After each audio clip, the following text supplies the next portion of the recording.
18 বছৰৰ ওপৰত কোনো লোককে আধাৰ কাৰ্ড নিদিবৰ বাবে সিদ্ধান্ত লৈছে। অৰ্থাৎ এতিয়াৰ পৰা 18 বছৰৰ ওপৰৰ কোনো ব্যক্তিয়ে অসমত আধাৰ কাৰ্ড ল'ব নোৱাৰিব।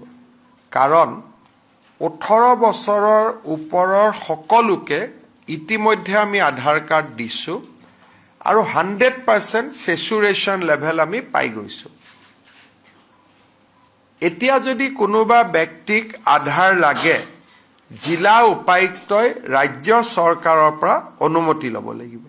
তেতিয়াহে জিলা আয়ুক্তই আধাৰ কাৰ্ড দিব পাৰিব। কিন্তু 18 বছৰৰ তলৰ যুৱক যুৱতীৰ বাবে এই প্ৰতিবন্ধকতা নাথাকিব।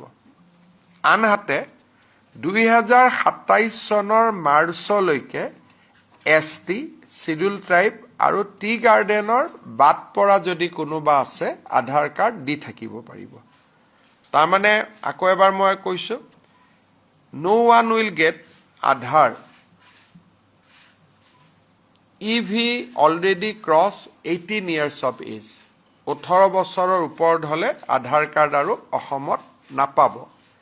6 মাহৰ কাৰণে আমি টি গাৰ্ডেন আৰু ST আমি এটা এক্সামশ্যন দিছোঁ, কাৰণ তাত এতিয়াও কিছু সংখ্যক মানুহে আধাৰ কাৰ্ড পোৱা নাই। 2027 চনৰ 1 এপ্ৰিলৰ পৰা ইভেন ST আৰু টি গাৰ্ডেনৰ ৰাইজেও যদি 18 বছৰৰ ওপৰ হয় আধাৰ কাৰ্ড নাপাব। যদি কাৰোবাক দিবলগীয়া এক্সেপশ্যনেল কিবা কেছ থাকে, তেতিয়াহ'লে DCয়ে ৰাজ্য চৰকাৰৰ পৰা অনুমোদন ল'ব লাগিব।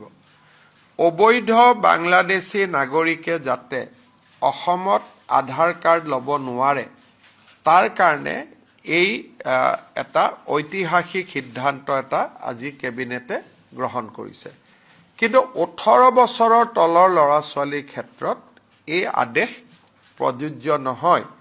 এই আমি 18 বছৰৰ তলৰ ল'ৰা ছোৱালীক, যিহেতু বহুতে সৰুতে আধাৰ নলয়, কলেজত গ'লেহে আধাৰ লয়, গতিকে বিলো 18 ইয়াৰ্ছৰ কাৰণে আধাৰ লোৱাত কোনো ধৰণৰ অসুবিধা নাথাকিব।